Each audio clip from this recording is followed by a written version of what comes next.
박영수는 찬바람이 스며드는 작은 아파트 거실에 홀로 앉아 있었습니다. 72세의 나이에도 여전히 넓은 어깨를 가진 그였지만 요즘 들어 등이 많이 굽어 보였습니다. 탁자 위에는 몇 년 전 아들 준호에게 써준 집 증여 계약서 사본이 놓여 있었습니다.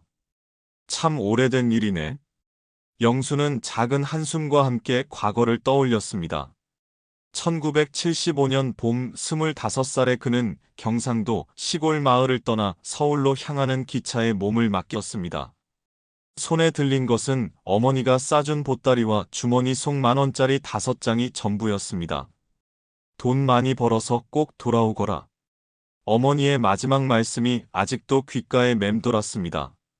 하지만 영수는 돌아가지 못했습니다. 서울에서 만난 순자와 결혼을 했고 준호가 태어났으니까요. 서울에서의 첫 직장은 청계천 근처 작은 건설회사였습니다.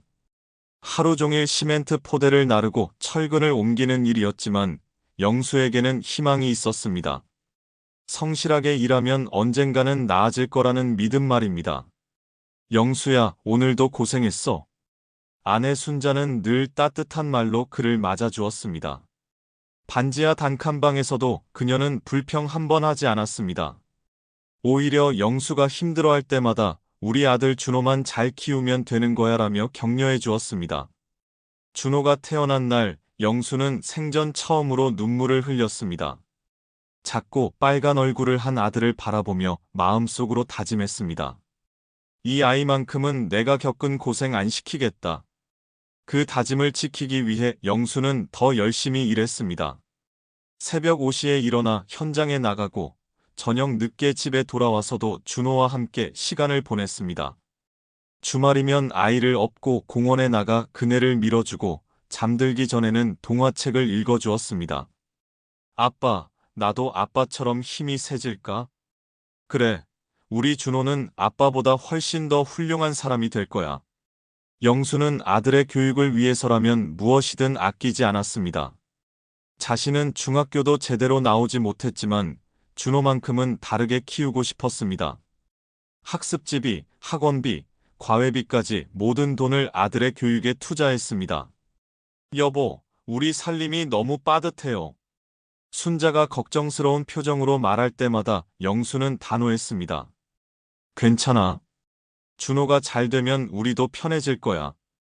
20년이 넘는 세월 동안 영수는 한 번도 그 신념을 포기하지 않았습니다. 현장에서 다친 적도 있었고 일거리가 없어 쉬어야 했던 적도 있었지만 준호 앞에서는 늘 웃는 얼굴을 보여주려 노력했습니다. 그 결과는 값졌습니다. 준호는 지방대학이긴 했지만 공과대학에 진학했고 졸업 후 대기업에 취직까지 했습니다.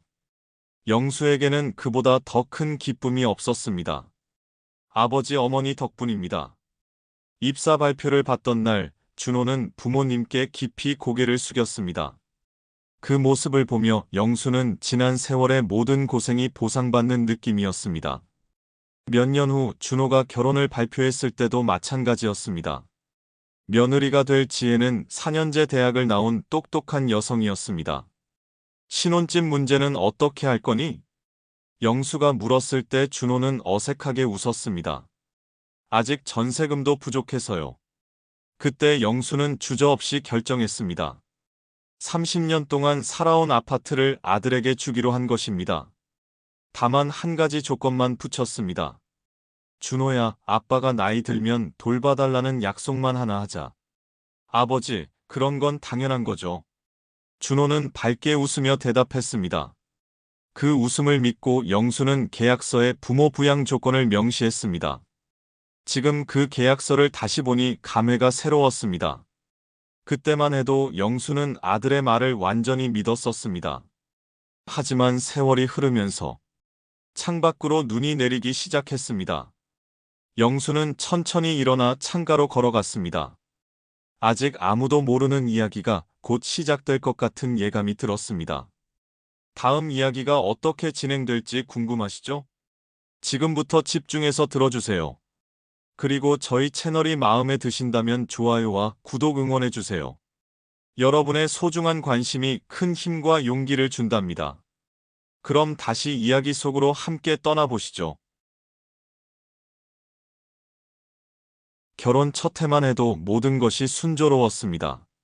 준호와 지혜는 매달 한 번씩은 부모님을 찾아왔고, 명절에는 빠짐없이 함께 시간을 보냈습니다.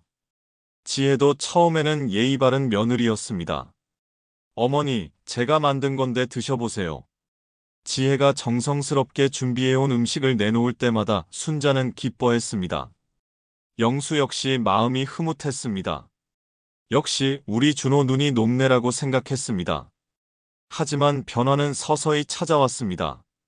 지혜가 직장 복귀를 하면서부터였습니다. 요즘 회사 일이 너무 바빠요. 지혜의 얼굴에는 피곤함이 역력했습니다. 워킹맘이라는 게 쉽지 않다는 것을 영수도 이해했습니다. 하지만 방문 횟수가 눈에 띄게 줄어드는 것은 아쉬웠습니다. 준호야, 너희 언제 올 거니? 영수가 전화를 걸면 준호는 늘 같은 대답을 했습니다.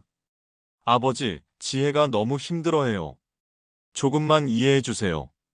이해한다고 했지만 마음 한편으로는 서운함이 쌓여갔습니다. 특히 순자는 며느리와의 시간을 많이 그리워했습니다.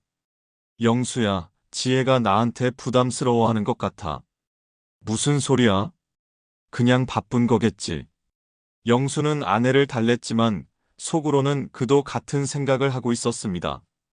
상황은 지혜가 첫 아이를 가지면서 더욱 복잡해졌습니다.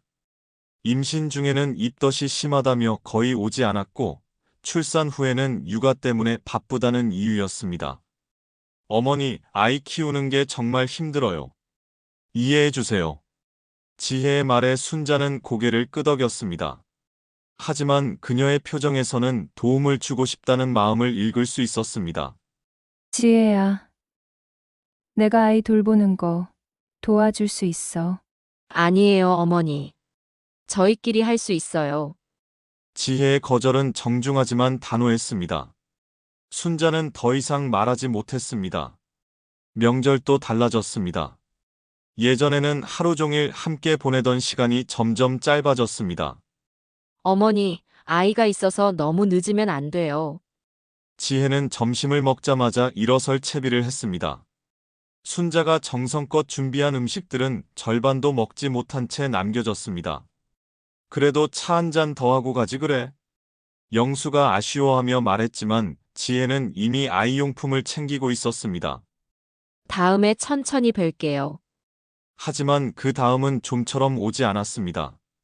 가장 큰 변화는 지혜가 둘째를 낳고 육아휴직을 한 이후였습니다. 시간이 더 많아졌으니 자주 올 거라고 기대했지만 현실은 정반대였습니다. 요즘 지혜가 어떻게 지내는지 모르겠네. 순자가 걱정스러운 표정으로 말했습니다. 준호에게 전화를 걸어도 대화는 길어지지 않았습니다. 아버지, 지혜가 육아 우울증인 것 같아요. 병원도 다니고 있어서요. 그럼 우리라도 도와줘야 하는 거 아니야? 아니에요. 지금은 조용히 쉬게 해주는 게 좋대요. 영수는 이해하려고 노력했습니다. 하지만 며느리의 상태가 좋지 않다면서도 도움은 거절하는 상황이 납득되지 않았습니다. 어느 날 우연히 동네에서 지혜를 만났을 때였습니다. 아이들과 함께 카페에 앉아 있는 그녀의 모습은 생각보다 밝아 보였습니다. 어머니, 지혜는 놀란 표정으로 일어났습니다. 순자는 반가워하며 다가갔습니다. 지혜야, 우연이네. 아이들 많이 컸구나. 네. 그런데 어머니는 이 동네에 무슨 일로? 지혜의 표정이 어색해 보였습니다. 마치 들키면 안 될 일을 하고 있었던 것처럼요. 병원 갔다가 오는 길이야. 아이들이랑 나들이 나온 거야? 아, 네. 집에만 있으니까 답답해서요. 짧은 대화 후 지혜는 서둘러 자리를 떴습니다. 집에 돌아와 순자는 영수에게 말했습니다. 영수야. 지혜가 우울증이라고 하던데 꽤 멀쩡해 보이더라. 그런가? 뭐 좋아지고 있는 건 아닐까? 하지만 영수도 석연치 않았습니다. 만약 상태가 좋아지고 있다면 왜 연락도 없고 방문도 하지 않는 걸까요? 몇 주 후 영수는 우연히 준호의 대학 동창을 만났습니다.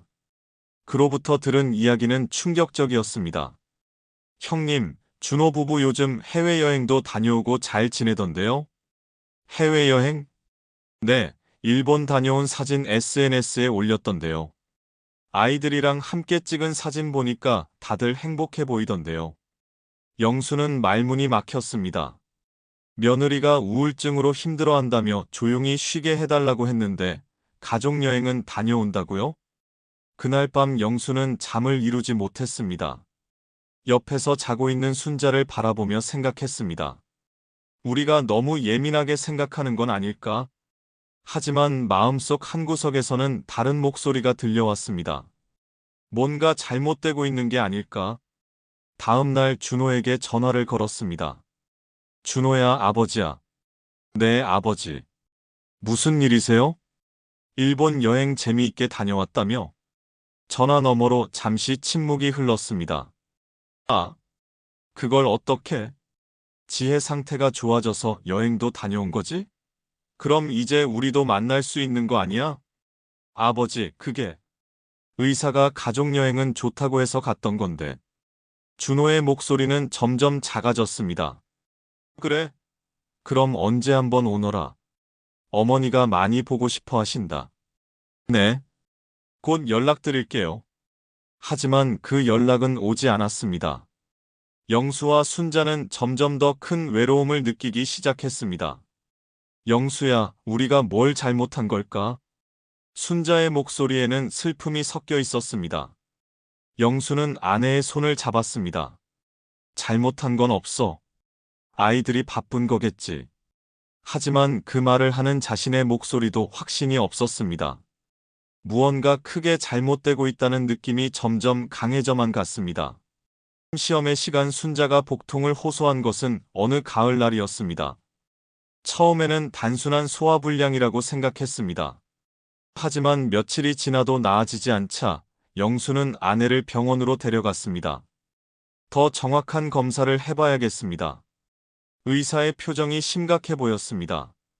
CT와 MRI 그리고 조직 검사까지 받고 나서야 결과를 들을 수 있었습니다. 췌장암 말기입니다. 이미 다른 장기로 전이된 상태고요. 영수의 머릿속이 하얗게 변했습니다. 옆에 앉은 순자는 담담한 표정으로 의사의 말을 듣고 있었습니다. 얼마나 시간이 남았습니까? 영수의 목소리가 떨렸습니다. 길어야 6개월 정도로 보입니다. 집으로 돌아가는 길, 두 사람은 말이 없었습니다. 순자가 먼저 입을 열었습니다. 영수야, 준호한테는 너무 충격 주지 말고 천천히 얘기하자. 순자야, 괜찮아. 나도 이제 나이가 있는데 뭘. 순자는 오히려 영수를 위로하고 있었습니다. 그날 밤 영수는 준호에게 전화를 걸었습니다. 준호야, 중요한 얘기가 있어서 그런데. 아버지, 죄송한데 지금 회의 중이라서요. 나중에 다시 전화드릴게요. 아니야, 이건 정말 급한. 뚜뚜뚜 전화가 끊어졌습니다. 영수는 한참을 멍하니 핸드폰을 바라봤습니다. 다음 날 다시 전화를 걸어 상황을 설명했습니다. 준호의 반응은 예상과 달랐습니다. 아버지, 정말 큰일이네요. 그런데 어느 병원에서 진단받으셨어요? 대학병원에서. 아, 거기는 좀. 다른 큰 병원에서 한 번 더 검사받아 보세요. 준호는 병원을 추천해주고는 바로 전화를 끊었습니다. 위로의 말이나 곁에 있어주겠다는 말은 없었습니다.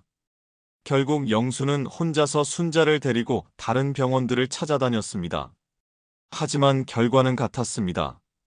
췌장암 말기, 시간이 얼마 남지 않았다는 진단이었습니다. 항암 치료가 시작되면서 순자의 몸은 급격히 약해졌습니다. 머리카락이 빠지기 시작했고 식욕도 잃었습니다. 영수는 매일 병원을 오가며 아내를 돌봤습니다. 아버지, 제가 병문안을 가야겠는데 언제가 좋을까요? 준호에게서 온 첫 번째 연락이었습니다. 영수는 기뻤습니다. 언제든지 좋아. 어머니가 많이 기다리고 계셔. 하지만 준호가 병원에 온 것은 그로부터 일주일 후였습니다. 그것도 30분 정도 머물다가 회사 일이 있어서요라며 서둘러 나갔습니다. 준호야, 어머니 상태가 많이 안 좋으시니까 자주 얼굴 좀 보여드려라. 영수의 부탁에 준호는 고개를 끄덕였습니다. 하지만 그 후로도 일주일에 한 번 정도만 잠깐 들르는 게 전부였습니다. 더 큰 문제는 지혜였습니다. 시어머니가 암 투병 중이라는 소식을 듣고도 한 달 넘게 병문안을 오지 않았습니다. 지혜는 어디 있니? 왜 안 오는 거야? 순자가 약해진 목소리로 물었을 때 준호는 어색하게 대답했습니다. 아이들 때문에 병원에 오기가 힘들다고 해요. 그럼 아이들이랑 함께 와도 되는데. 병원이니까 아이들한테 안 좋을 것 같다고. 영수는 화가 났지만 참았습니다. 아픈 아내 앞에서 가족 싸움을 할 수는 없었으니까요. 지혜가 처음 병문안을 온 것은 순자가 입원한 지 2달이 지나서였습니다. 그것도 준호의 강요 때문이었을 것입니다. 어머니, 많이 아프시죠? 지혜는 병실 문 앞에 서서 어색하게 인사했습니다. 마스크를 끼고 있어서 표정을 정확히 알 수는 없었지만 불편해하는 기색이 역력했습니다. 지혜야, 오랜만이구나. 가까이 와봐. 순자가 반가워하며 손을 내밀었지만 지혜는 한 발 뒤로 물러섰습니다. 어머니, 혹시 전염될까 봐서.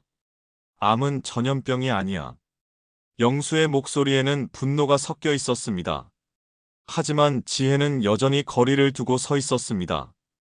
그날 이후 지혜는 한 달에 한 번 정도만 병문안을 왔습니다. 그것도 준호와 함께 와서 10분 정도 서 있다가 아이들 때문에 먼저 가봐야 해요라며 나가는 것이 고작이었습니다. 영수는 밤낮 없이 병원에서 순자를 돌봤습니다. 간병인을 쓰자는 준호의 제안을 거절하고 직접 모든 것을 감당했습니다. 순자의 식사를 도와주고 움직이는 것을 도와주고 밤에는 의자에서 잠을 청했습니다. 영수야, 고마워. 순자는 남편의 손을 꼭 잡으며 말했습니다. 무슨 소리야? 당연한 거지. 하지만 영수의 마음은 복잡했습니다. 아내의 마지막 시간을 함께하고 싶은 마음과 자식들의 냉담함에 대한 분노가 뒤섞여 있었습니다. 순자의 상태가 급격히 악화된 것은 겨울이었습니다. 의사는 이제 며칠 남지 않았다고 말했습니다. 영수는 급하게 준호에게 연락했습니다. 준호야, 어머니가 이제 정말 위험해. 알겠습니다. 바로 갈게요. 하지만 준호가 온 것은 다음 날 오후였습니다. 지혜는 오지 않았습니다. 지혜는 어디 있어? 영수가 물었을 때 준호는 고개를 숙였습니다. 아이들이 감기에 걸려서 병원에 오면 안 될 것 같다고. 영수는 더 이상 말하지 않았습니다. 화가 났지만 아내의 마지막 순간에 싸움을 할 수는 없었습니다. 순자는 영수의 손을 잡고 조용히 숨을 거뒀습니다. 마지막까지 곁에 있어준 사람은 남편 영수뿐이었습니다. 순자의 장례식은 조용했습니다. 영수는 3일장으로 하자고 했지만 준호는 2일장을 주장했습니다. 아버지, 요즘은 간소하게 하는 게 추세예요. 그래도 어머니인데. 지혜가 아이들 때문에 너무 힘들어해요. 결국 영수는 아들의 뜻을 따랐습니다. 마지막까지도 며느리를 배려해야 하는 상황이 씁쓸했습니다. 장례식장에서 지혜의 모습은 더욱 충격적이었습니다. 검은 옷을 입고는 왔지만 표정에서는 슬픔보다는 불편함이 더 많이 보였습니다. 어머니 정말 고생 많으셨어요. 지혜는 형식적인 말을 하고는 아이들과 함께 구석진 곳에 앉아 있었습니다. 조문객들이 와도 제대로 인사하지 않았고 아이들이 조금이라도 울면 집에 가자고 속삭였습니다. 지혜야, 좀 도와줄래? 영수가 부탁했을 때 지혜는 핸드폰을 보며 대답했습니다. 아버지, 아이들이 있어서 움직이기가 힘들어요. 그 순간 영수는 깨달았습니다. 이 사람들에게 자신과 순자는 그저 부담스러운 존재였다는 것을요. 발인 날 아침, 준호가 영수에게 다가왔습니다. 아버지, 이제 혼자 계시기 힘드시겠어요. 괜찮다. 요양원이나 아니면 다른 방법을 생각해 보세요. 영수는 아들을 바라봤습니다. 부모 부양을 약속하고 집까지 받은 사람의 말이라고는 믿기 어려웠습니다. 준호야, 너 계약서 기억하지? 아버지, 그건 그때 얘기고. 그때 얘기? 영수의 목소리가 높아졌습니다. 주변 사람들이 쳐다봤습니다. 아버지, 여기서 이런 얘기하지 마세요. 준호는 당황한 표정으로 영수를 달랬습니다.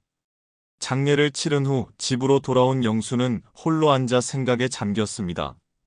순자가 없는 집은 너무 조용했습니다. 며칠 후 준호에게서 전화가 왔습니다. 아버지, 안녕하세요. 아버지? 계세요? 응, 있다. 앞으로 계획은 어떻게 세우실 건가요? 영수는 잠시 말이 없었습니다. 그리고는 천천히 입을 열었습니다. 준호야, 너 어머니 병문안 몇 번 왔는지 기억하니? 아버지, 갑자기 그런 얘기를. 나는 기억한다. 6개월 동안 총 12번 왔더라. 지혜는 4번. 아버지, 저희도 나름대로 최선을. 최선?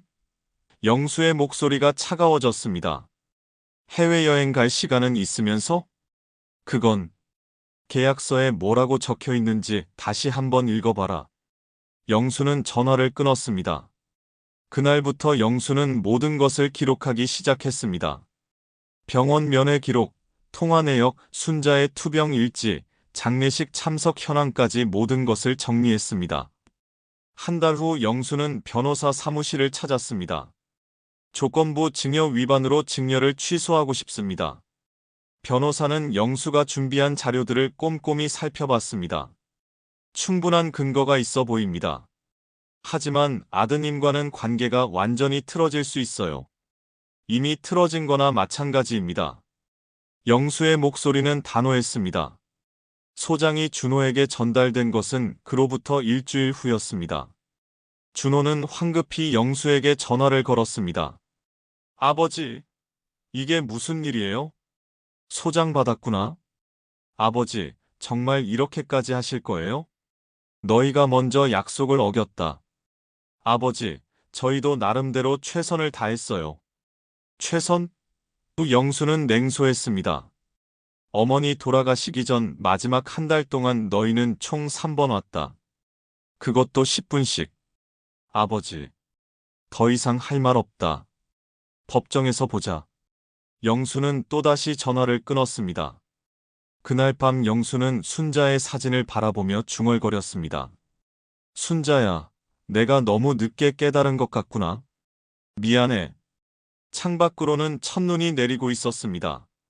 긴 싸움이 시작될 것 같았습니다. 법정에 선 영수의 모습은 의연했습니다. 72세의 나이에도 등을 곧게 펴고 증언대에 섰습니다. 반대편에는 준호와 지혜가 앉아 있었습니다. 준호는 고개를 숙이고 있었고 지혜는 불편한 표정으로 시계를 자주 쳐다봤습니다. 증인께서 준비하신 자료를 바탕으로 설명해 주십시오. 판사의 말에 영수는 천천히 입을 열었습니다. 아내가 췌장암 말기 진단을 받고 6개월간 투병했습니다. 그동안 아들은 총 12번, 며느리는 4번 병문안을 왔습니다. 영수는 정리해온 병원 면회 기록을 제출했습니다. 아내의 임종 때도 아들만 있었고 며느리는 아이가 감기에 걸렸다는 이유로 오지 않았습니다. 영수의 목소리는 떨리지 않았습니다. 오히려 차분했습니다.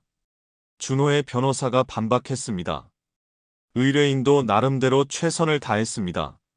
직장일과 육아를 병행하며 어려운 상황에서 최선이라고 하셨습니까? 영수가 끼어들었습니다. 그 기간 동안 일본 여행을 다녀왔습니다. SNS에 올린 사진이 증거로 있습니다. 법정이 조용해졌습니다. 지혜가 얼굴을 붉혔고 준호는 더욱 고개를 숙였습니다. 제가 집을 증여할 때 조건은 단 하나였습니다. 늙은 부모를 돌보는 것. 그 약속을 지키지 않았다면 증여도 무효입니다. 판사는 영수가 제출한 모든 증거를 검토했습니다. 통화 기록, 병원 기록, 심지어 순자가 쓴 일기까지 모든 것이 영수의 주장을 뒷받침했습니다. 몇 주 후 판결이 나왔습니다. 영수의 승리였습니다. 조건부 증여의 부양 의무가 명백히 위반되었음을 인정하며 증여 계약을 무효로 한다. 법정을 나서는 영수의 뒤로 준호가 따라왔습니다. 아버지. 영수는 걸음을 멈추지 않았습니다. 아버지, 정말 이렇게 끝내실 거예요? 그제야 영수가 뒤를 돌아봤습니다. 준호의 눈에는 눈물이 고여 있었습니다. 준호야, 너희는 이미 선택을 했다. 나도 내 선택을 한 거다. 아버지, 앞으로 연락하지 마라. 나도 연락 안 할 테니까. 영수는 더 이상 뒤돌아보지 않고 걸어 나갔습니다. 집으로 돌아온 영수는 순자의 사진 앞에 앉았습니다. 순자야, 집을 되찾았다. 하지만 마음이 편하지는 않구나. 사진 속 순자는 여전히 따뜻하게 웃고 있었습니다. 며칠 후 영수는 집 정리를 시작했습니다. 준호가 어릴 때 썼던 물건들, 가족 사진들을 하나씩 정리하며 추억을 되짚었습니다. 그때는 정말 행복했었는데. 영수는 작은 한숨을 쉬었습니다. 하지만 후회는 없었습니다. 마지막 순간까지 아내 곁을 지킨 것, 그리고 자신의 존엄을 지킨 것에 대해서는 자부심이 있었습니다. 봄이 되자 영수는 새로운 일상을 만들어 갔습니다. 아침에는 동네 뒷산에 산책을 나가고 오후에는 복지관에서 운영하는 프로그램에 참여했습니다. 어르신, 혼자 사시기 힘드시겠어요? 복지관 직원이 걱정스럽게 말했을 때 영수는 웃었습니다. 혼자라고 다 외로운 건 아니야. 함께 있어도 외로울 때가 더 많거든. 영수는 또래의 노인들과 어울리며 새로운 관계를 만들어 갔습니다. 같은 처지의 사람들과 이야기를 나누며 위로받기도 하고 위로해주기도 했습니다. 나도 아들한테 속았어. 효자라고 생각했는데 우리 세대 부모들이 너무 아이들을 위해서만 살았나 봐. 영수는 자신의 경험을 솔직하게 나누었습니다. 처음에는 부끄러웠지만 비슷한 상황의 사람들이 많다는 것을 알고 마음이 편해졌습니다. 어느 날 동네 슈퍼에서 우연히 지혜를 마주쳤습니다. 지혜는 당황한 표정으로 고개를 숙였습니다. 아버님, 영수는 잠시 그녀를 바라봤습니다. 그리고는 아무 말 없이 지나쳤습니다. 미움이나 분노보다는 그냥 무관심했습니다. 집에 돌아와 영수는 거울을 봤습니다. 예전보다 얼굴에 주름이 늘었지만 표정은 더 편안해 보였습니다. 여름이 되자 영수는 작은 화분들을 기르기 시작했습니다. 베란다에 토마토와 상추를 심고 매일 물을 주며 돌봤습니다. 작은 새싹이 자라는 모습을 보며 희망을 느꼈습니다. 순자야, 토마토가 빨갛게 익었다. 너도 좋아했잖아. 영수는 여전히 순자와 대화하듯 혼잣말을 했습니다. 외로움을 달래는 방법이었습니다. 어느 날 복지관에서 만난 할머니가 말했습니다. 영수 씨, 요즘 표정이 많이 밝아졌네요. 그런가요? 처음 왔을 때는 얼굴이 너무 어두웠는데 이제는 웃는 모습도 자주 보이고 영수는 자신도 모르게 변화하고 있었습니다. 분노와 원망 대신 새로운 삶에 대한 의지가 자라나고 있었습니다. 가을이 되자 영수는 더 큰 결심을 했습니다. 그동안 모아둔 돈으로 작은 봉사활동을 시작하기로 한 것입니다. 무료급식소에서 도움이 필요하다고 하시던데요. 복지관 직원의 제안에 영수는 흔쾌히 승낙했습니다. 매주 화요일과 목요일 영수는 무료급식소에서 설거지를 했습니다. 자신보다 더 어려운 처지의 사람들을 보며 감사함을 느꼈습니다. 할아버지, 고맙습니다. 젊은 노숙인이 영수에게 인사할 때마다 마음이 뿌듯했습니다. 누군가에게 도움이 된다는 것, 그것만으로도 삶의 의미가 있었습니다. 겨울이 다시 찾아왔습니다. 순자가 세상을 떠난 지 1년이 되는 날이었습니다. 영수는 산소를 찾아가 차례를 지냈습니다. 순자야, 1년 동안 잘 살았나? 바람이 불어와 나뭇가지가 흔들렸습니다. 마치 순자가 대답하는 것 같았습니다. 나는 후회 없어. 마지막에 너 곁을 지킨 것도, 내 존엄을 지킨 것도. 앞으로도 잘 살아볼게. 영수는 순자의 사진에 국화꽃을 올리고 긴 시간 서 있었습니다. 집으로 돌아가는 길에 영수는 문득 준호 생각이 났습니다. 미움은 없었습니다. 그저 안타까울 뿐이었습니다. 진정한 가족이 무엇인지 알기에는 너무 늦어버린 아들이 말입니다. 그래도 내가 키운 아들인데 언젠가는 깨달을 날이 있겠지. 영수는 중얼거리며 집으로 향했습니다. 며칠 후 영수는 놀라운 소식을 들었습니다. 복지관에서 자원봉사자들을 위한 감사패를 준다는 것이었습니다. 영수 씨가 1년 동안 보여주신 헌신에 감사드립니다. 작은 감사패를 받으며 영수는 뿌듯함을 느꼈습니다. 오랜만에 인정받는 기분이었습니다. 집에 돌아와 영수는 감사패를 순자의 사진 옆에 놓았습니다. 순자야, 봐. 나도 이제 쓸모 있는 사람이래. 그날 밤 영수는 오랜만에 깊이 잠들었습니다. 꿈속에서 순자가 나타나 웃으며 말했습니다.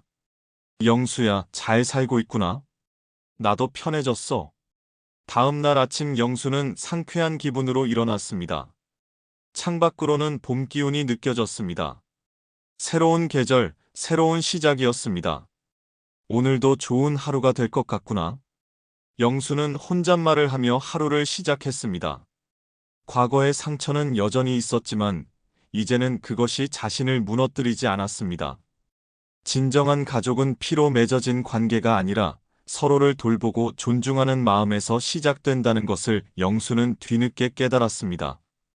그리고 그 깨달음과 함께 새로운 삶을 살아가고 있었습니다.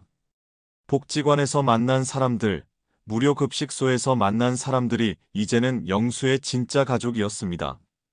혈연은 없지만 서로의 아픔을 이해하고 위로해주는 그런 진정한 가족 말입니다. 끝까지 시청해주셔서 정말 감사합니다. 구독과 좋아요도 잊지 말아주세요.